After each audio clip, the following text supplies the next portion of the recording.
সবাইকে স্বাগতম আমার অনলাইন ফিজিক্স ক্লাসে। তোমাদের আজকের যে বিষয়টা নিয়ে আলোচনা করব সেটা আমি আমার প্রথম ভিডিওতে আমি বলেছিলাম যে আজকে আমি তোমাদের কিছু চিত্র, এই অধ্যায়ে কিছু চিত্র আঁকতে হয়, সেই চিত্রগুলো খুবই গুরুত্বপূর্ণ। সেই চিত্রগুলো অঙ্কন কিভাবে করবে সেগুলো নিয়ে আলোচনা করব। তবে এই আলোচনাটা যদি তোমাদেরকে আজকে জানতে হয় তাহলে তোমাদেরকে অবশ্যই জিওমেট্রি বক্সটা নিয়ে বসতে হবে এবং খাতাগুলো নিয়ে বসতে হবে। লেকচারটা একবার প্রথমে ভালো করে দেখবে, তারপর পজ করে করে বোঝার চেষ্টা করবে। আসো শুরু করা যাক। প্রথমে আসো আমার পরিচিতি পর্ব। নাম মোহাম্মদ এহসানুল কবির, সহকারী শিক্ষক, পদার্থবিজ্ঞান বিভাগ, BS Khan school and college. আর আজকে পদার্থবিজ্ঞান নবম দশম শ্রেণীর বইয়ের থেকে অষ্টম অধ্যায় অর্থাৎ আলোর প্রতিফলন, এই অধ্যায়টা নিয়ে আলোচনা করব। এবার আসো দেখা যাক এখানে যে ছবিটা তোমরা দেখতে পাচ্ছ, এই ছবিটা আসলে কি দেখাচ্ছে। এখানে একটি বস্তু আছে, এখানে দুটো আয়না দেওয়া আছে, দুটো আয়নাতেই তার ছবি দেখা যাচ্ছে, প্রতিচ্ছবি। মূলত এগুলোকে আমরা বলে থাকি বিজ্ঞানের ভাষায়, তোমরা ক্লাস 8-ও পড়েছো, অন্যান্য ক্লাসও পড়েছো। মূলত এই বস্তুটার, এটা হচ্ছে প্রধান বা মূল বস্তু, লক্ষ্য বস্তু, এটার কিছু প্রতিচ্ছবি দেখা যাচ্ছে দুটো আয়নাতে, যাকে আমরা আসলে বলে থাকি প্রতিবিম্ব। এখন আমাদের আজকের আলোচ্য বিষয়টা আসলে কি তাহলে বুঝতেই পারছো। আলোচ্য বিষয় হচ্ছে এই প্রতিবিম্ব। আসো আজকের পাঠ হচ্ছে প্রতিবিম্ব গঠনের যে নিয়মগুলো আছে, যে প্রতিবিম্ব যে গঠনটা হয়, কয়টা নিয়মের উপর ভিত্তি করে গঠনটা করতে হয়, সেই নিয়মগুলো দেখব। আর প্রতিবিম্ব গঠনের রশ্মি চিত্রগুলোকে আমরা অঙ্কন করব। আমি বলে রাখি এখানে আমাদের ছয়টা রশ্মি চিত্র আছে, যা খুবই গুরুত্বপূর্ণ, বোর্ডে প্রায় আসে। এই ছবিগুলো ভালো করে বুঝে নিবে। আজকে দেখা যাক কি হয়। এরপর আসো এই পাঠ শেষে তোমরা অর্থাৎ শিক্ষার্থীরা কি শিখবে। দর্পণ সম্পর্কে তোমরা ব্যাখ্যা করতে পারবে। যদিও আমার প্রথম ভিডিওতে, প্রথম লেকচারে আমি কিন্তু দর্পণ সম্পর্কে বলেছিলাম। তারপরে এখানে কিছু প্রাসঙ্গিক ক্রমে কিছু আলোচনা আসবে। তারপরে আসবে প্রতিবিম্ব সম্পর্কে তোমরা ব্যাখ্যা করতে পারবে, প্রতিবিম্ব গঠনের নিয়মগুলো ব্যাখ্যা করতে পারবে। তারপরে হচ্ছে আলোক রশ্মির ক্রিয়ারেখা অঙ্কন করে দর্পণ অর্থাৎ আয়নাতে সৃষ্ট প্রতিবিম্বগুলো ব্যাখ্যা করতে পারবে। আয়নাতে যখন কোনো প্রতিচ্ছবি দেখা যায়, সেগুলো দেখার পরে তাদের আকৃতি কেমন হয়, প্রকৃতি কেমন হয়, এই যে বিশাল আলোচনা, সেগুলো তোমরা ব্যাখ্যা করতে পারবে আশা করি। এখন দেখবে দর্পণের প্রকারভেদ। যদিও আমি প্রথম ভিডিওতে অর্থাৎ লেকচারে আমি কিন্তু বলেছিলাম দর্পণ কত প্রকার।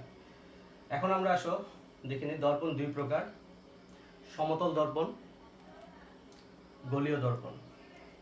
সমতল দর্পণ হচ্ছে সেই দর্পণ যার তলটা একদম মসৃণ থাকে, হ্যাঁ। আর গোলীয় দর্পণের ক্ষেত্রে তোমাদেরকে আমি একটু দেখাই। যেমন দেখো এই যে চামিচ, এই যে গোল বলতে গোলীয় দর্পণ বোঝায় না। এই যে তলটা আছে, এই যে তলটা দেখতে পাচ্ছ, এই তলটা কিন্তু একটা গোল শেপের আকৃতি, এই জন্য এটাকে বলা হয় গোলীয়। তো গোলীয় তলের মধ্যে দুইটা পৃষ্ঠ আছে। দেখো এই গোল বলতে এই গোলীয় তলকে বোঝায় না, তার পৃষ্ঠটা দেখো, এই পৃষ্ঠটা একটু উঁচু, এটারও কিন্তু একটু উঁচু, আবার এখানে দেখো একটু নিচু, এইগুলো কি বলা হয় গোলীয় তল। ঠিক আছে, এবার আসো দেখা যাক আমাদের আজকের যে আলোচ্য বিষয়গুলো, সেগুলো হচ্ছে আসলে গোলীয় দর্পণ নিয়ে। এখন আমরা দেখবো আসলে গোলীয় দর্পণ কত প্রকার। গোলীয় দর্পণ দেখা যাচ্ছে দুই প্রকার, যা আমি আমার প্রথম লেকচারে বলেছিলাম।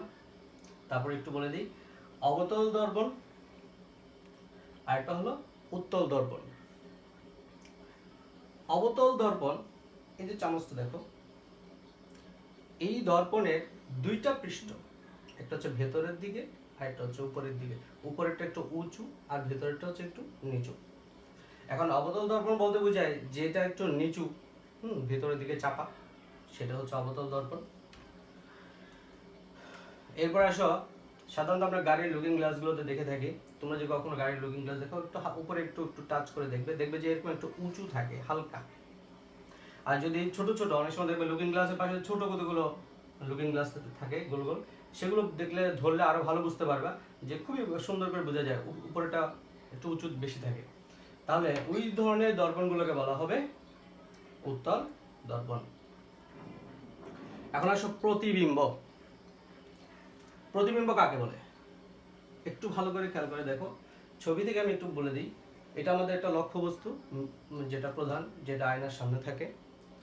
আর আয়নাতে যেটা দেখা যাচ্ছে, যে ছবিটা তুমি দেখতে পাচ্ছ, সেটাই আসলে হচ্ছে প্রতিবিম্ব।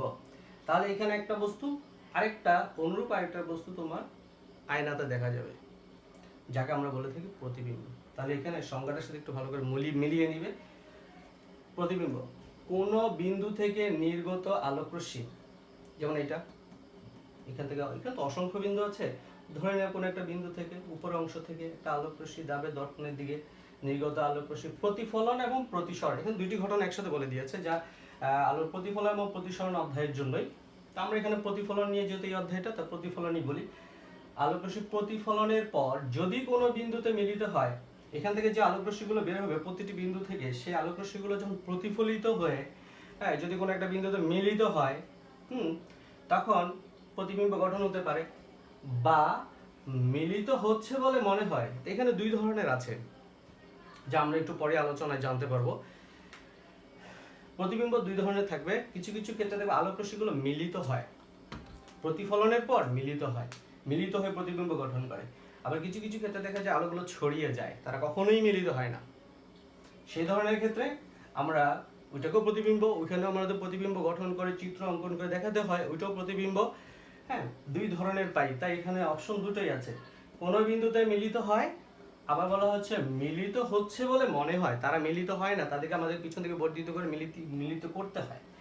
তাহলে দ্বিতীয় একটা বিন্দু পাওয়া যায়, যা প্রথম বিন্দু থেকে এসেছিল, তাহলে ওই দ্বিতীয় বিন্দুটাকে বলা হয় প্রথম বিন্দু প্রতিবিম্ব। তাহলে এখানে দ্বিতীয় বিন্দু বলতে এটাকে বোঝাচ্ছে, আর প্রথম বিন্দু বলতে এটা। তাহলে প্রথম বিন্দু থেকে যে আলোকরশ্মিগুলো যাবে, প্রতিফলিত হয়ে আবার কোনো জায়গায় মিলিত হবে অথবা মিলিত হবে বলে মনে হয়, সে ধরনের ক্ষেত্রে যে দ্বিতীয় বিন্দুটা পাওয়া যায়, তাকে আমরা বলি প্রতিবিম্ব। গেল প্রতিবিম্ব। এবার আসো প্রতিবিম্বের প্রকারভেদ। আমি একটু আগে বলেছি যে আলোগুলো কখনো মিলিত হয় আবার কখনো মিলিত হয় না, তাদেরকে মিলিয়ে দিতে হয়। প্রতিবিম্ব আমরা দুই ধরনের পাবো, একটা হচ্ছে বাস্তব, এটাকে আবার আরেকটি নাম হচ্ছে সৎ প্রতিবিম্ব, আবার অবাস্তব বা অসৎ প্রতিবিম্ব। এবার আসো বাস্তব প্রতিবিম্বের সংজ্ঞাটা একটু ভালো করে খেয়াল করে দেখো। প্রতিফলিত রশ্মিগুলো আয়না, মনে করো এটাই আয়না, আলোগুলো যাবে আয়নাতে, প্রতিফলিত হবে। প্রতিফলিত রশ্মিগুলো যদি প্রকৃতপক্ষে কোনো বিন্দুতে মিলিত হয়, তাহলে যে প্রতিবিম্ব গঠন করে, তাহলে এখানে মূল বিষয়টা হচ্ছে প্রকৃতপক্ষে কোনো বিন্দুতে মিলিত হয়, তাহলে সেটাকে বলা হবে বাস্তব। এরপর দেখো অবাস্তব প্রতিবিম্ব। প্রতিফলিত রশ্মিগুলো প্রকৃতপক্ষে কোনো বিন্দুতে মিলিত না হয়ে যদি প্রতিবিম্ব গঠন করে, মিলিত হবে না কিন্তু প্রতিবিম্ব গঠন করা যাবে, সেগুলোর ক্ষেত্রে আমরা এগুলোকে বলবো অবাস্তব প্রতিবিম্ব। এবার আসো গোলীয় দর্পণ নিয়ে আমাদের আজকে আলোচনা। গোলীয় দর্পণের প্রতিবিম্ব গঠনের তিনটি নিয়ম আছে। কয়টি? তিনটি নিয়ম। আমরা যাওয়ার আগে প্রথমে আমরা দেখব যে, আমি প্রথম লেকচারে আমি বলেছিলাম যে আমাদের দর্পণ দুই ধরনের হয়, আবার আজকে একটু বলেছি উত্তল এবং অবতল। আমাকে বলতে হবে যে এটা আসলে কি দর্পণ, এটা আসলে কি দর্পণ। প্রথম লেকচারটা যদি কেউ ভালো করে দেখে থাকো, হয়তো এখন অ্যান্সার দিয়ে দিতে পারবে। এটার দুইটা পৃষ্ঠ, একটা ভেতরের পৃষ্ঠ, চামচটাকে আমি এভাবে যদি ধরি, এটা ভেতরের পৃষ্ঠ, এটা হচ্ছে উপরের পৃষ্ঠ। এই ভিতরের অংশটাকে বলা হয় অবতল পৃষ্ঠ, উঁচুটাকে বলা হয় উত্তল পৃষ্ঠ।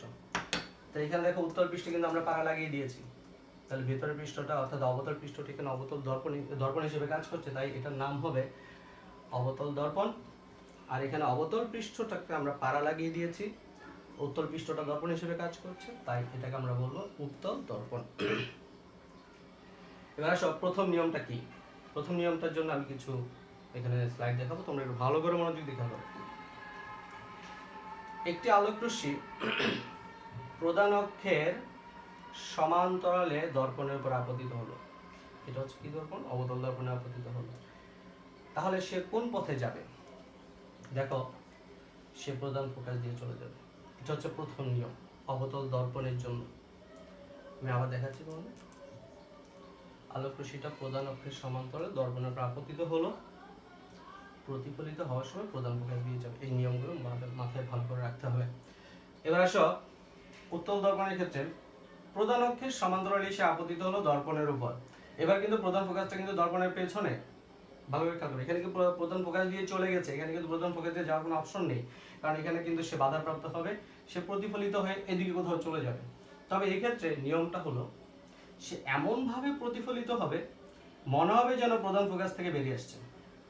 তার মানে প্রধান অক্ষের সমান্তরালে যদি দর্পণের উপর আপতিত হয়, অর্থাৎ উত্তল দর্পণের উপর আপতিত হয়, তাহলে এমনভাবে প্রতিফলিত হবে মনে হবে যেন প্রধান ফোকাস থেকে সে বেরিয়ে যাচ্ছে। তাহলে আসলে আমরা একটু সেটা দেখে নিই। আলোক রশ্মি প্রধান অক্ষের সমান্তরালে এটাও প্রধান অক্ষের সমান্তরালে দর্পণের উপর আপতিত হলে ফোকাস বিন্দু দিয়ে, প্রধান ফোকাস বা ফোকাস বিন্দু দিয়ে প্রতিফলিত হবে। তবে ফোকাস বিন্দু দিয়ে যাবে শুধুমাত্র অবতল দর্পণের ক্ষেত্রে, এই জন্য আমি এখানে রেড কালার করে দিয়েছি। আবার দেখো, ফোকাস বিন্দু থেকে ছড়িয়ে যাচ্ছে বলে মনে হয়, এখান থেকে বেরিয়ে আসছে বা ছড়িয়ে যাচ্ছে বলে মনে হয় কোন দর্পণের জন্য? উত্তল দর্পণের জন্য। এই অপশনগুলো ভালো করে মনে রাখবে। তাহলে প্রথম নিয়মটা আমরা দুটি দর্পণের জন্য দেখালাম, একটা হচ্ছে অবতল, আর একটা হলো উত্তল। এবার আসো আমরা দ্বিতীয় নিয়মে যাব। দ্বিতীয় নিয়মটা একটু ভালো করে খেয়াল করে দেখো। এবার প্রধান ফোকাস দিয়ে এসেছে, এর আগেরটাতে সমান্তরালে এসেছিল, প্রধান ফোকাস দিয়ে প্রতিফলিত হয়েছে। এবার দেখো প্রধান ফোকাস দিয়ে আপতিত হলো, তাহলে উল্টা হবে, সমান্তরালে প্রতিফলিত হবে। এবার আসো উত্তল দর্পণের জন্য কি হয় দেখি। এখানে দেখো আলোক রশ্মিটি যখন দর্পণের উপর আপতিত হলো, তার উদ্দেশ্য কোথায়? তার উদ্দেশ্য ছিল যে প্রধান ফোকাস। যদি প্রধান ফোকাসের অভিমুখে বা উদ্দেশ্যে ওই দিকে যদি আলোক রশ্মিটি আপতিত হয়, তাহলে সে প্রধান অক্ষের সমান্তরালে প্রতিফলিত হবে। এই দুটো নিয়ম, একটা হচ্ছে অবতল দর্পণের জন্য, একটা হলো উত্তল দর্পণের জন্য। এবার আসলে আমরা একটু কথাটা দেখে নেই। আলোক রশ্মি ফোকাস বিন্দু দিয়ে অবতল দর্পণ, কি বলেছে? অবতল দর্পণ ফোকাস বিন্দু দিয়ে অবতল দর্পণের উপর আপতিত হলে প্রধান অক্ষের সমান্তরালে, এই যে দেখো প্রধান অক্ষের সমান্তরালে চলে গেল, প্রতিফলিত হবে। আবার দেখো ফোকাস বিন্দু অভিমুখে শেষ হচ্ছে, এটা হচ্ছে কোন দর্পণের জন্য? উত্তল দর্পণের জন্য। আপতিত হলে প্রধান অক্ষের সমান্তরালই সে যাবে, সে প্রতিফলিত হয়ে চলে যাবে। তবে এই ক্ষেত্রে যে স্টুডেন্ট যে ভুলটা করে সেটা হলো তারা এই দিক দিয়ে দেয়, কিন্তু আসলে কিন্তু এই পাড়া লাগানোর পিছন দিক দিয়ে কিন্তু যাবে না, সেদিক দিয়ে বাধাপ্রাপ্ত হয়, এদিকে চলে আসবে। এগুলো একটু মনে রাখার চেষ্টা করবে। এবার আসো তৃতীয় নিয়মটা একটু ভালো করে খেয়াল করে দেখো। এখানে কি হয়েছে? বক্রতার কেন্দ্র দিয়ে আপতিত হয়েছে, অবতল দর্পণের উপর বক্রতার কেন্দ্র। তোমরা একটা জিনিস খেয়াল করবে, যখনই কোনো একটা বৃত্তের কেন্দ্র দিয়ে যদি কোনো আলোক রশ্মি কোনো একটা রেখা টানা হয়, সেটা কিন্তু তার পরিধির উপরে লম্ব হয়। এটা হচ্ছে জ্যামিতির একটা বিষয়। তাহলে এটা একটা নিশ্চয়ই কোনো একটা বৃত্তেরই অংশ, এটা তার কেন্দ্র ছিল। আমার প্রথম লেকচারগুলোতে কিন্তু তাই বলেছিলাম। হ্যাঁ, সে যখন কেন্দ্র দিয়ে আপতিত হলো, এটা যদি পরিধি হিসেব করি, তাহলে পরিধির উপর সে কিন্তু লম্ব হয়।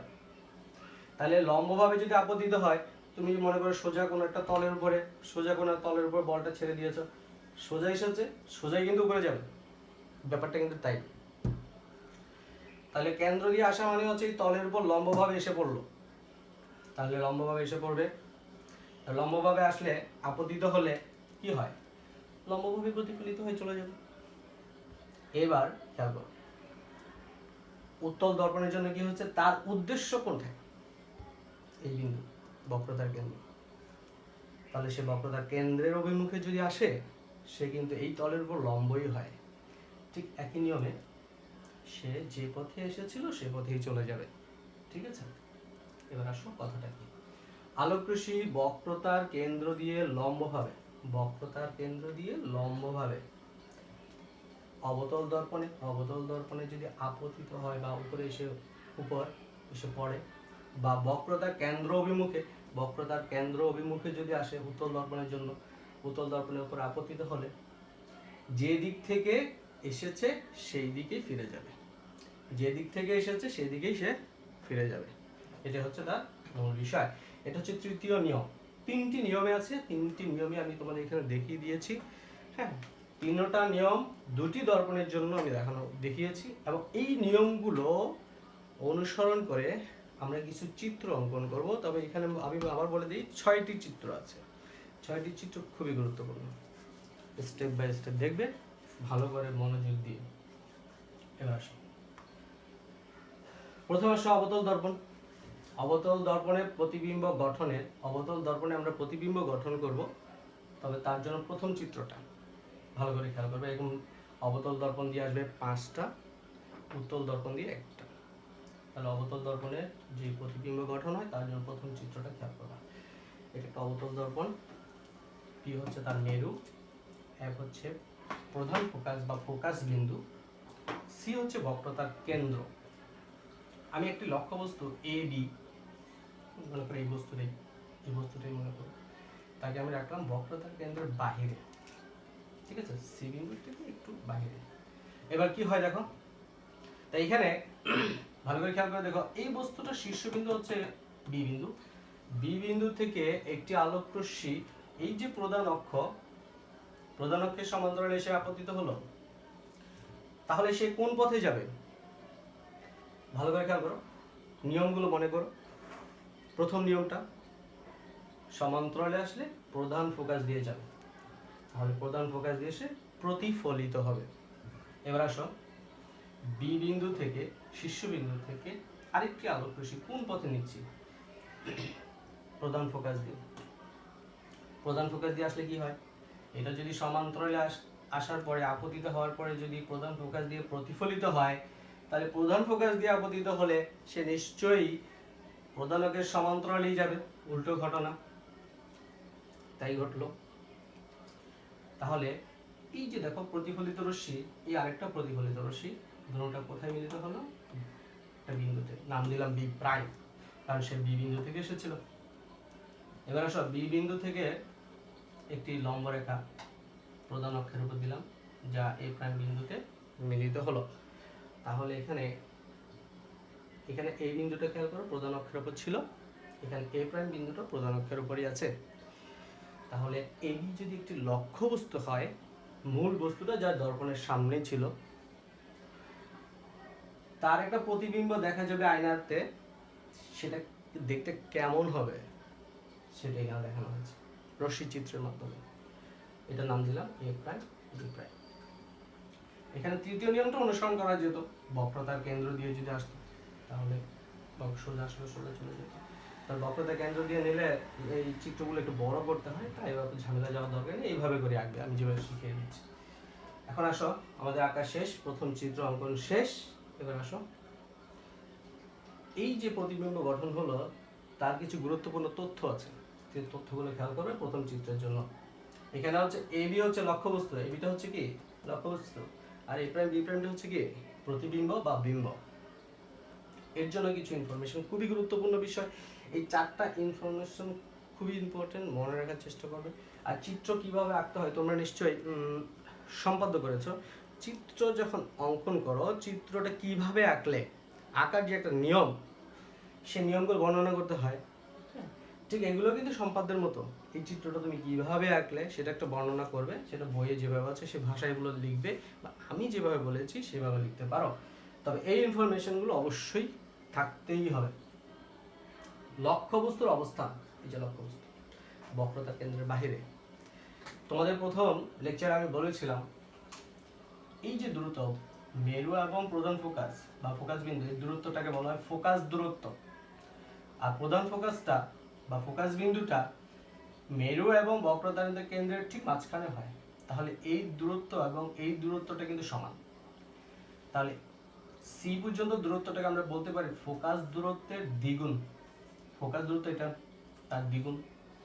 তাহলে আমি কিন্তু এখানে দুটো কথা বলতে পারি, বক্রতার কেন্দ্রের বাহিরে বা ফোকাস দূরত্বের দ্বিগুণ দূরত্বের বাহিরে। ফোকাস দূরত্ব এটা, তার দ্বিগুণ দূরত্ব এটা, তাহলে এতটুকুর বাইরে। এবার আসো প্রতিবিম্বের অবস্থানটা কোথায়? সি এবং এফ এর মাঝে। সি হচ্ছে বক্রতা কেন্দ্র, এফ হচ্ছে প্রধান ফোকাস, ঠিক আছে?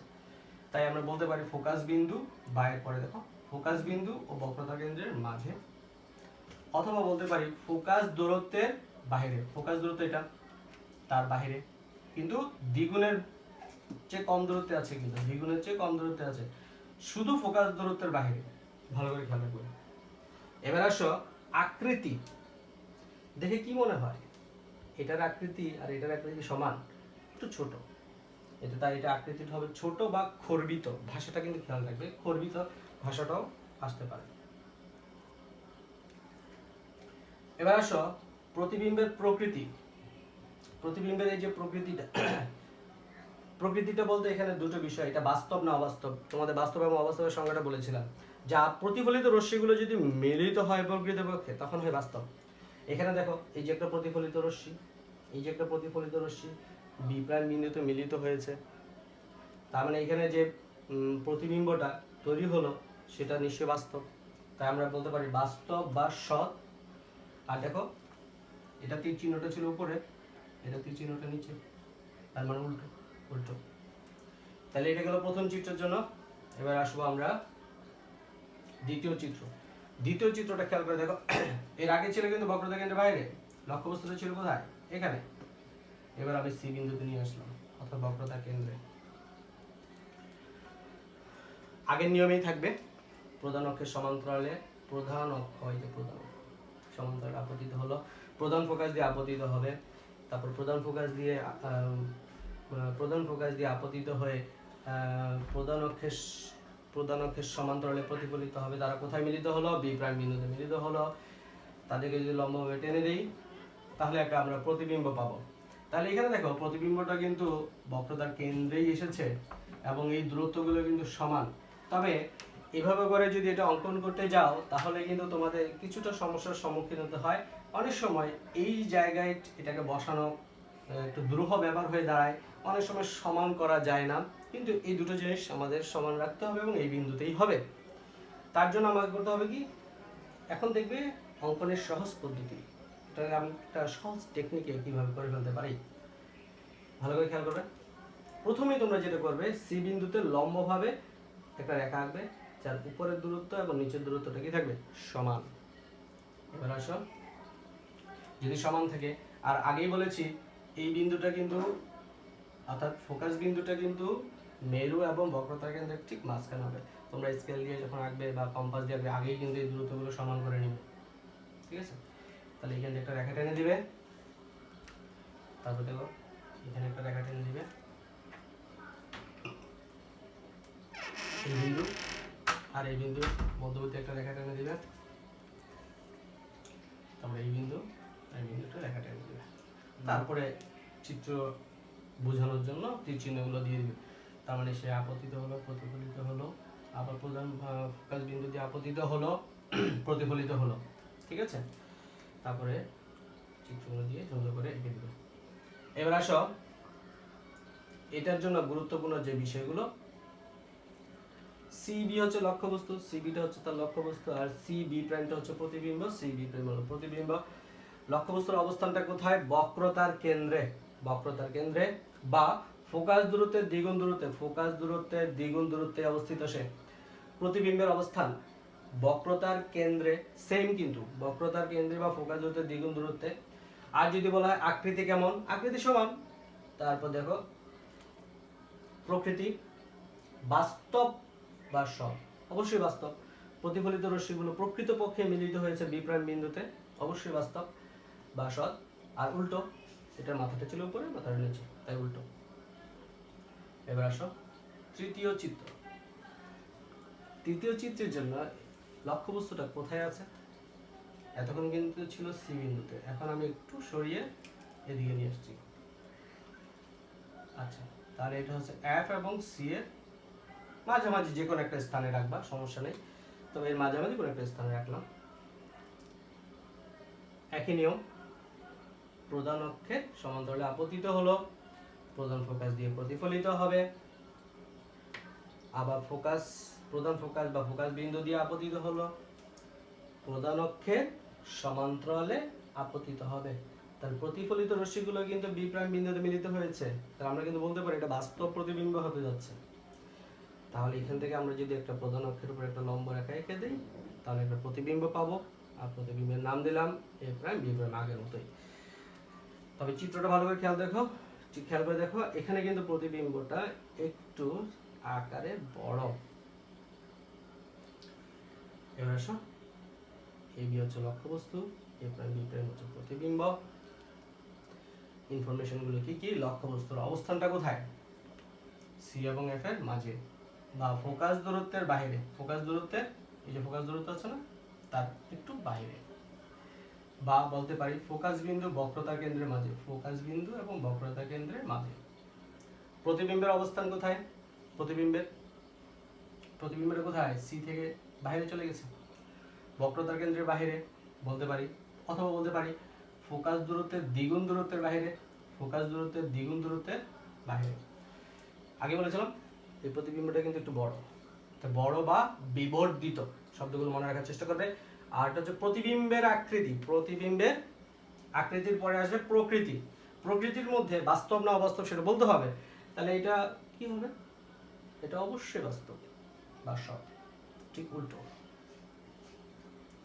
এবার আসো তৃতীয় চিত্র গেল আমাদের অবতল দর্পণের জন্য চতুর্থ চিত্র। আমি বলেছি মোট 5টা অবতল দর্পণের জন্য চতুর্থটা। এবার আসো আমরা লক্ষ্যবস্তুটা কোথায় রাখবো? সিরিয়াল অনুযায়ী প্রথমে ছিল এইখানে, তারপরে দিলাম এইখানে, তারপরে দিলাম এখানে, এখন দিব আমি এক বিন্দুতে, অর্থাৎ প্রধান ফোকাসে। তবে এই চিত্রটাতে একটু ভালো করে খেয়াল করে দেখবে। রাখলাম বিএফ, বি বিন্দু শীর্ষবিন্দু থেকে একটা আলোক এসে প্রধান অক্ষের, এই যে প্রধান অক্ষের সমান্তরালে আপতিত হলো। সে প্রতিফলিত হওয়ার সময় প্রধান ফোকাস দিয়ে কিন্তু গেল। এবার কিন্তু আর প্রধান ফোকাস দিয়ে নেওয়ার কোনো অপশন নাই, নেওয়ার কোনো অপশন নেই আমার কাছে, কারণ লক্ষ্য বস্তুটাই সেই বিন্দুতে আছে। তাহলে আমার একটা বিন্দু বাকি আছে, সি বিন্দু। তা আমি করবো কি, প্রথমে একটু টেকনিক্যালি বি এবং সি এই দুটো বিন্দুকে কেন্দ্র করে বা ছেদ করে একটি সরলরেখা টেনে দিব, দিলাম। এই উদ্দেশ্য কি? এর একটা সুন্দর উদ্দেশ্য আছে, এভাবে দিয়ে দিলে তো আমাদের চিত্রটা মোছামুছির কোনো অপশন থাকবে না। এখন আমরা করবো কি, রেখাটা এঁকে দিব। তার মানে কি, এটাতে কি বুঝাবে? এখন আসলে মূল বিষয়টা হচ্ছে বি বিন্দু থেকে একটা আলোক রশ্মি এই অবতল দর্পণের উপর লম্বভাবে আপতিত হবে। লম্বভাবে যদি লম্বভাবে আপতিত হয়, আমরা কিন্তু তৃতীয় নিয়মটা দেখেছিলাম, সে লম্বভাবেই বা ওই পথেই সে প্রতিফলিত হবে, সে ওই পথেই প্রতিফলিত হয়ে চলে যাবে, অর্থাৎ বক্রতা কেন্দ্র দিয়ে যাবে। তাই আমি যদি আগে থেকে রেখাটা এঁকে রাখি, তো আমার শুধু তীর চিহ্নগুলো বসিয়ে দিলেই চলবে। এবার দেখো এখানে দুটো কালার করে দিয়েছি বোঝার জন্য, যাতে তোমাদের চোখে পড়ে। এখানে দেখো প্রতিফলিত রশ্মিগুলো কিন্তু মিলিত হচ্ছে না, দেখলে ভালো করে খেয়াল করলে বুঝতে পারবে এর কিন্তু পরস্পর সমান্তরাল, মিলিত হওয়ার কোনো সুযোগ আছে বলে মনে হয় না। দেখি পিছনের দিকে কি হয়, পিছনের দিকে যেতে সমান্তরাল, পিছন দিকে যেতে সমান্তরালই থাকবে।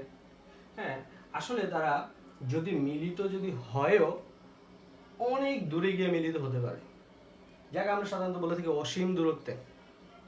ঠিক আছে, তাহলে আমাদের আঁকার নিয়মটা খেয়াল রাখবা। চাইলে তোমরা একদম সোজা এভাবে একটা টান দিয়ে দিতে পারো, তবে এখানে পিছনেরগুলো কিন্তু অবশ্যই ডট ডট করে দিতে হবে, কারণ এগুলো কিন্তু প্রতিফলিত রশ্মি না। প্রতিফলিত রশ্মি কিন্তু এটা এগুলো কিন্তু প্রতিফলিত রশ্মি না, তাদেরকে পিছনের দিকে বর্ধিত করা হয়েছে। তাই দর্পণের পিছনের রেখা সব সময় ডট ডট করে দিবে। এবার আসো, অবতল দর্পণে গঠিত প্রতিবিম্বের যে গুরুত্বপূর্ণ তথ্যগুলো আছে, তথ্যগুলো আমরা জেনে নিই। এখানে লক্ষ্যবস্তুটাই শুধু আমরা দেখতে পাচ্ছি, প্রতিবিম্বগুলো এখানে অসীমে চলে গেছে, যা আমাদের খাতায় আসবে না, তাই আর দেখানোর প্রয়োজন নাই। এবার আসো, ইনফরমেশনটা খুব গুরুত্বপূর্ণ, খেয়াল রাখবে। ফোকাস দূরত্বে বা ফোকাস বিন্দুতে প্রতিবিম্বের অবস্থান অসীমে। এদিকেও যদি হয় অসীমে হবে, এদিকেও যদি হয় অসীমে হবে। তাহলে আকৃতিটা কেমন হবে? অনেক বড়, যেহেতু অসীমে যদি হয় অনেক দূরে, অসীমে হবে, অনেক বড় হবে। প্রতিবিম্বের প্রকৃতি। এবার আসো বাস্তব না অবাস্তব। এখানে কিন্তু দুটো ঘটনাই বলতে পারি, যে কোনো একটা তোমরা করতে পারো, তবে আমি সবসময় সাজেস্ট করবো যে এইটাই লিখো। তো দুটোটার মধ্যে যে কোনো একটা লিখলে কিন্তু সত্য, কারণ সে এদিকে যদি মিলিত হয় তাহলে আমরা বলতে পারবো বাস্তব এবং উল্টো, কারণ তাহলে তার মাথাটা এভাবে হয়ে যাবে, ছিল এভাবে, হয়ে যাবে এভাবে, তাহলে উল্টো। আর যদি আমরা এদিকে হিসাব করি পেছনের দিকে, তাহলে এটা অবাস্তব হয়ে যাবে, কারণ এগুলো প্রতিফলিত রশ্মি না, প্রতিফলিত রশ্মিগুলো মিলিত হয় নাই, তাদেরকে আমরা পিছনের দিকে দিয়ে গেছি। তাহলে এটা যদি পিছনে যদি মিলিত হয়ও, তাহলে তাদেরকে আমরা বলবো অবাস্তব। সেক্ষেত্রে সোজা, সোজা বলবো কেন? এটা যদি এরকম হয় তাহলে সে দূরে দিয়ে যেতে অনেক দূরে, সোজাই থাকবে, মাথাটা উপর দিকে থাকবে, তাই এটাকে আমরা বলবো সোজা। এক্ষেত্রে আমরা দুইটা বিষয়, একটা হচ্ছে বাস্তবও হতে পারে, একটা হচ্ছে অবাস্তবও হতে পারে। যদি বাস্তব হয় তাহলে হবে উল্টো, যদি অবাস্তব হয় হবে সোজা। এক্ষেত্রে এই জায়গাটাতে ভুল হওয়ার সম্ভাবনা থাকে। অবতল দর্পণের ক্ষেত্রে পঞ্চম চিত্রটা খুবই গুরুত্বপূর্ণ চিত্র, এটা প্রায় আসে পরীক্ষায়, দেখা গিয়েছে। এবার আমরা লক্ষ্যবস্তুটাকে রাখলাম, এতক্ষণ তো অ্যাপে ছিল, ঝামেলা। এবার এক থেকে একটু ভিতরে নিয়ে আসলাম, পি অর্থাৎ মেরু এবং প্রধান ফোকাস বা ফোকাস বিন্দু মাঝে যে কোনো একটা স্থানে রাখলাম।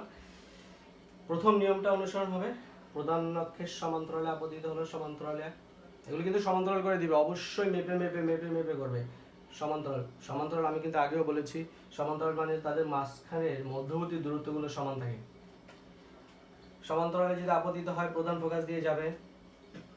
এবার আগেরটা নিয়ম অনুসারে সি এবং এফ এর মাঝখানে একটা রেখা টেনে দিবে, হ্যাঁ, তাহলে এখান থেকে একটা রেখা দর্পণের উপর লম্বভাবে আপতিত হলো, লম্বভাবে আপতিত হলে সে ওই পথেই চলে যাবে। তার রেখাটা আমরা আগে থেকে এঁকে দিব।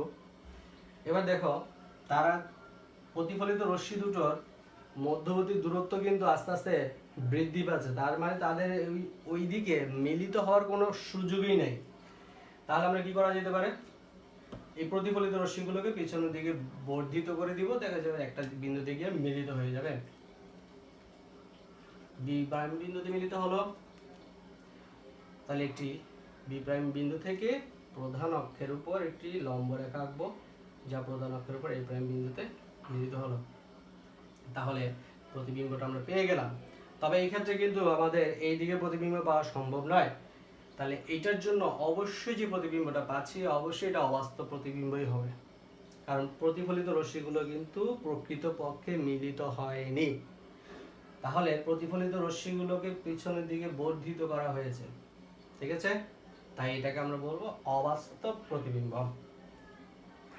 এবং এই লক্ষ্যবস্তুর মাথাটা দেখো উপরের দিকে, এটার মাথাটা একটু উপর দিকে, একটু আগে যেটা বলেছিলাম, তাহলে এটা হবে সোজা।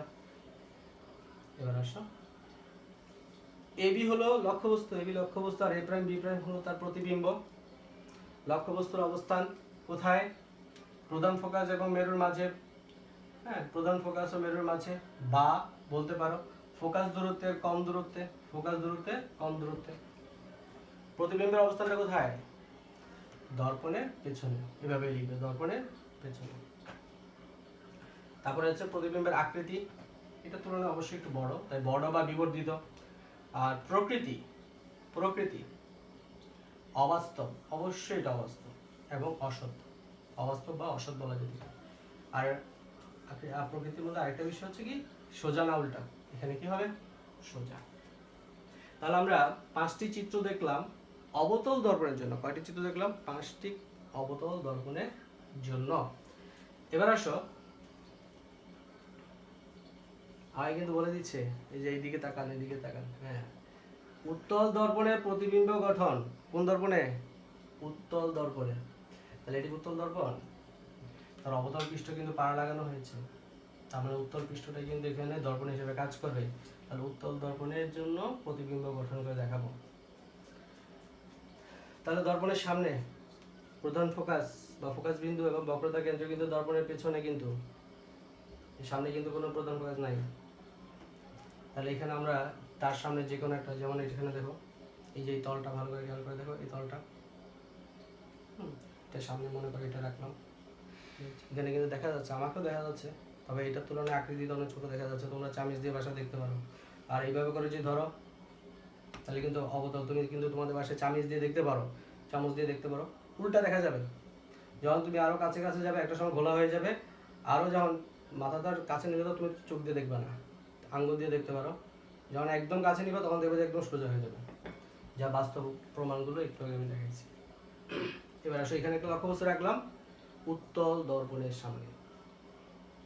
তবে এটি কিন্তু উত্তল দর্পণের জন্য কিন্তু একমাত্র চিত্র, একটাই চিত্র, সিরিয়ালে কয়টা হলো 6 নাম্বার, অর্থাৎ 6ষ্ঠ চিত্র এটা, কিন্তু উত্তল দর্পণের জন্য চিত্র কিন্তু একটাই।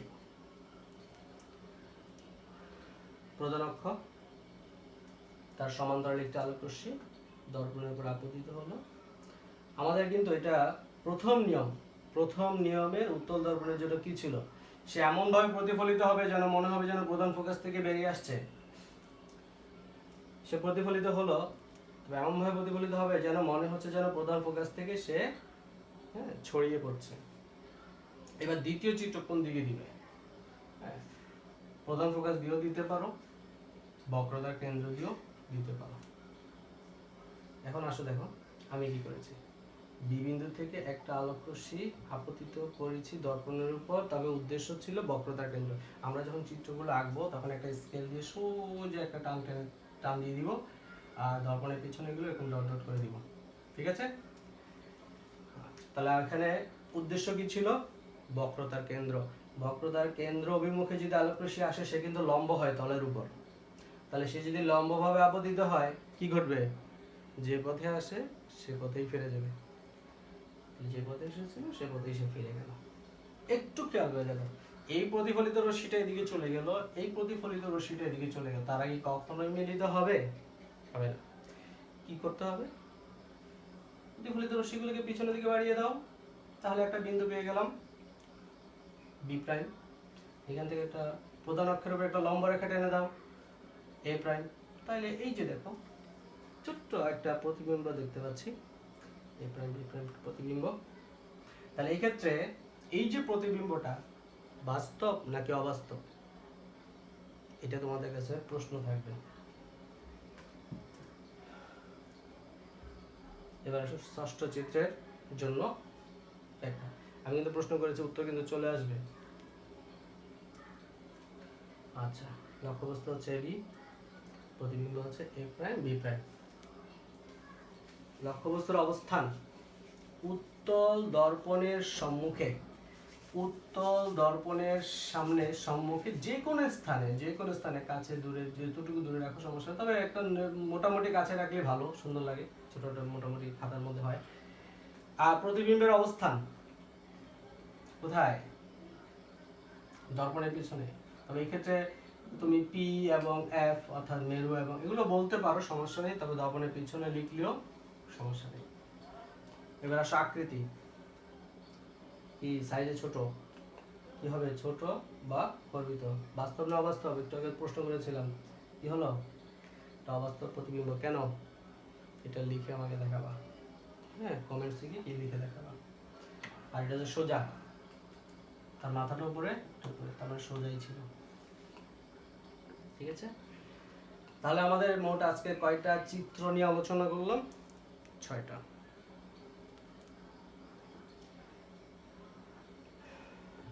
আর এই প্রশ্নগুলো থাকলো তোমাদের জন্য। প্রতিবিম্ব কাকে বলে, প্রতিবিম্ব কত প্রকার ও কি কি, সংজ্ঞাগুলো দিবে, আমার এগুলো লিখে দেখাবা। যদিও তোমাদের সময় অনেক মূল্যবান, তারপর আমার এই কাজগুলো একটু করে কষ্ট করে দেখাবা। কোন কোন ক্ষেত্রে অবাস্তব প্রতিবিম্ব গঠিত হয়? প্রশ্নটা ভালো করে খেয়াল করবে, মনোযোগ দিয়ে দেখবে ভিডিওটা। কোন কোন ক্ষেত্রে অবাস্তব প্রতিবিম্ব গঠিত হয়? পরবর্তী প্রশ্ন, উত্তল দর্পণের প্রকৃতি কিরূপ হয়? উত্তল দর্পণ, ভালো করে খেয়াল করো, উত্তল দর্পণের প্রকৃতি। এলো তোমাদের প্রশ্নগুলো, এগুলো আমাকে লিখে দেখাবা। বাড়ির কাজ থাকবে, সবাই বাড়ির কাজগুলো আমাকে সুন্দর করে খাতায় করে দেখাবা। পেন্সিল কম্পাস, পেন্সিল কম্পাস এবং স্কেল, অর্থাৎ জ্যামিতি বক্সে যেসব জিনিসপত্রগুলো আছে সেগুলো ব্যবহার করে যে 6টা চিত্র আছে 2বার করে আঁকবে, 2বার করে এঁকে অঙ্কন করে আমাকে সুন্দর করে ছবি তুলে এঁকে এই ছবি তুলে আমাকে দেখাবা। তাহলে আজকে আমাদের এতটুকুই। সবাইকে ধন্যবাদ। আল্লাহ হাফেজ। বাসায় থাকবে, ঘর থেকে বের হবে না। আল্লাহ হাফেজ।